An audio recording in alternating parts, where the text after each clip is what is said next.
ইসলাম চায় মানুষের সামনে দোষটা বলো আর পেছনে গুণটা বলো। সামনে গুণ বললে সে পাম্পটি পেয়ে ভুলে যাবে, অহংকারী হয়ে যাবে।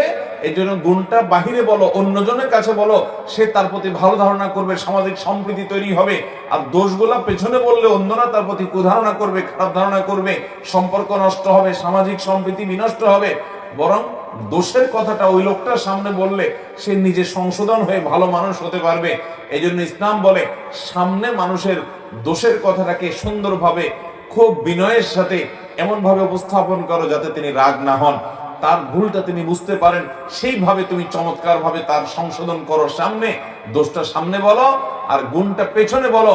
সামনে গুণ বলবা না, সামনে গুণ বললে সে অহংকারী হয়ে যাবে। মুখের সামনে যে প্রশংসা করে, নবী সাল্লাল্লাহু আলাইহি ওয়াসাল্লাম বলেছেন তার মুখের উপরে মাটি মারো, কারণ সে তোমাকে অহংকারী করে দিচ্ছে।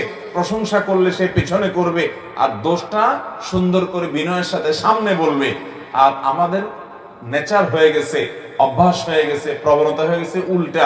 আমরা মানুষের সামনে পাম পড়তে দিই, বলি মুফতি সাহেব মাশাআল্লাহ আপনার ওয়াজ শুনলে ভাই দিলটা জুড়ায় যায়, সুবহানাল্লাহ। কেমনে পারেন ভাই এরকম, মাশাআল্লাহ মাশাআল্লাহ।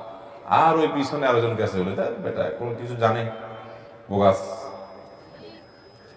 সামনে আসলে আমরা পাম পড়তে দেই আর পেছনে গেলে বাঁশ দেই, ঠিক না বেঠিক?